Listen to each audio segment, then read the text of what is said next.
ये जो चंद्र ग्रहण लग रहा है इसमें राशियों पर क्या प्रभाव है आपसे भी हम समझेंगे। 3 राशियां हैं, देखिए मेष, वृषभ और मिथुन, इन 3 राशियों का क्या हाल रहने वाला है।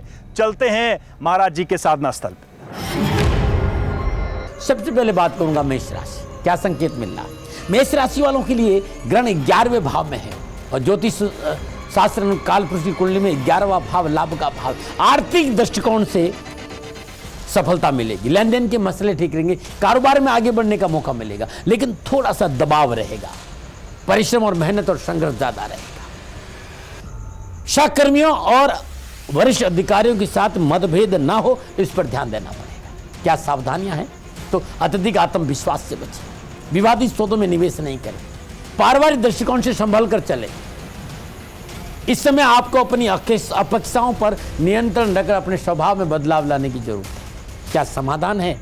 मेष राशि वालों, लोहे के पात्र में 250 ग्राम काले उड़द, 250 ग्राम काले तिल अलग अलग रखकर अपने सामने रख दे और तिल के तेल का दीपक जलाकर, सरसों के तेल का दीपक जलाकर ओम उपेंद्राय अच्युताय नमः इस मंत्र का जाप 27 दिन करने से अनुकूल फल मिलेगा और परेशानियों का निवारण होगा।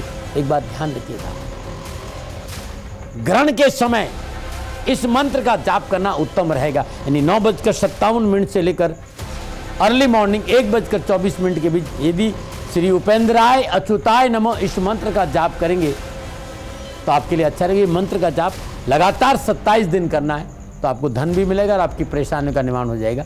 नमः। दान क्या करें? तो ग्रहण समाप्ति के बाद नहा धोकर स्वच्छ वस्त्र धारण करें और देसी चने का दान गौशाला में करना अति उत्तम रहेगा। नमः। बात वृषभ राशि कहते हैं। वृषभ राशि वालों के लिए ग्रहण 10वें भाव में हो रहा है। 10वां भाव आजीविका का भाव है और आपकी राशि से 10वां भाव कुंभ राशि में ग्रहण होने के कारण कामकाज, कारोबार, नौकरी, व्यवसाय के लिहाज से समय पूर्णता अनुकूलता का संकेत दे रहा है। इस दौरान किए गए प्रयास वृषभ राशि वालों को सफलता दिलाएंगे। मेहनत, परिश्रम, सकारात्मक सोच और आपकी रचनात्मक का पूरा लाभ आपको मिलेगा और आर्थिक स्थिति अच्छी रहेगी और सामाजिक सुविधा में बढ़ोतरी है।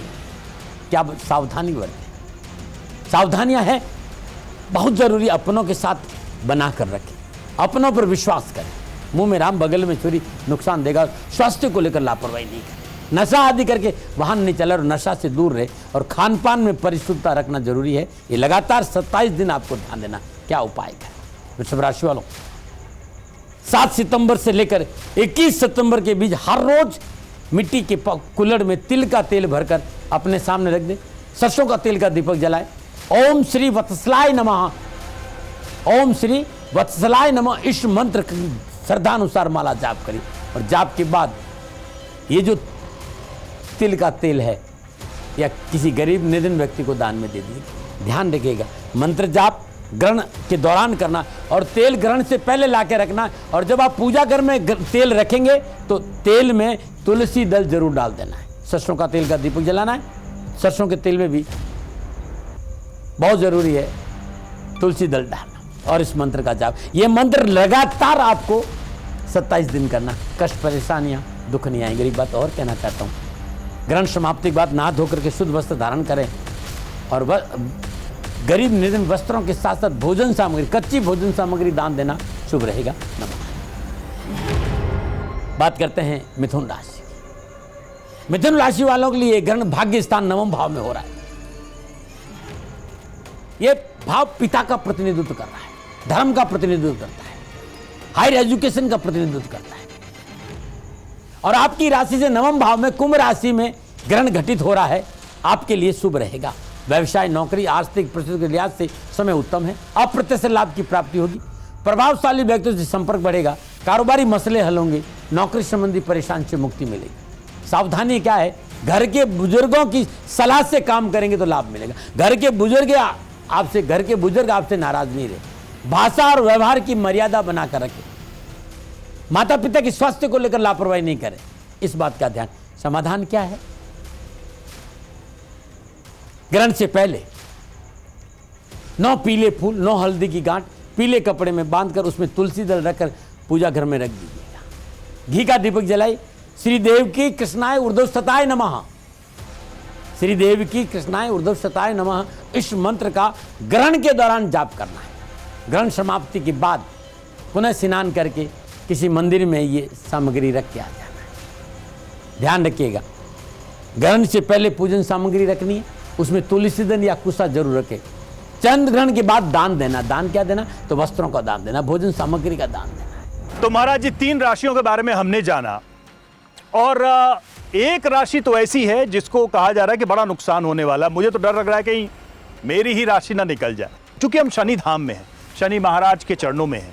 तो ये जो ग्रहण लग रहा है, चंद्र ग्रहण लग रहा है, 122 साल बाद लग रहा है, इसमें शनि का क्या प्रभाव, क्या संबंध है, और मतलब इससे क्या कहीं कोई नुकसान की बात सामने आ रही है क्या? शनि का जो भय है पिछले 50 साल से राष्ट्र के सामने काम कर रहा, और सदा एकाएक शनि शत्रु नहीं मित्र है। लेकिन जो गणनाएं हैं वो इस बात का संकेत दे। यदि आपको ध्यान हो तो मैं जब चैनल पे प्रोग्राम करना है तो मैंने राष्ट्र से कहा था कि वृषभ राशि में बृहस्पति है, और ये जब तक मिथुन राशि में बृहस्पति रहेंगे हमें अपनी भाषा पर कंट्रोल रखना होगा। बोल अमलक बोल, हिये में तोल पीछे बोल। बृहस्पति धर्म का कारक है, और जिस तरह के भी ग्रह योगा योग नजर आ रहे हैं, संपूर्ण विश्व के प्रमुख लोग और धर्म के आचार्य लोग यदि इस समय भाषा की शालीनता का परिचय नहीं दिया तो महंगा मोल चुकाना पड़ेगा। इस बात का ध्यान रखिए। ग्रहण कुंभ राशि में हो रहा है, कुंभ राशि का स्वामी शनिदेव, शनिदेव विराजमान है बृहस्पति देव की राशि मीन में, और मीन राशि में विराजमान होकर संबंध बना रहे सूर्य से षडाष्टक, संबंध बना रहे मंगल से समसप्तक, संबंध बना दे राहु से 2-12, और मंगल राहु से बना रहा षडाष्टक, और सूर्य देव का संबंध राहु से समसप्तक। तो ये पूरे विश्व में इस समय राजनीतिक उठापटक, दुर्घटनाएं, जल से दुर्घटनाएं, जल का प्रभाव विश्व में बहुत नुकसानदायक रहेगा।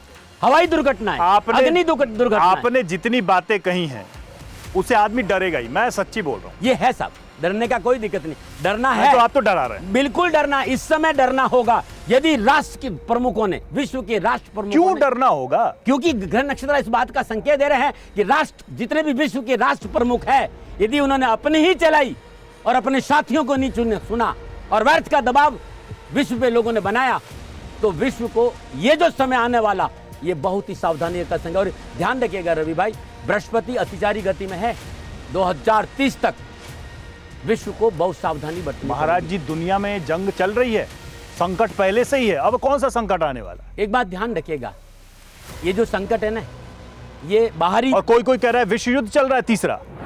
ये जो शब्दों का जो युद्ध होगा ना, हाँ। वो अपने आप में बड़ा खतरनाक होगा। आदमी कुछ कह भी नहीं पाएगा और भीतर ही भीतर तड़प जाएगा।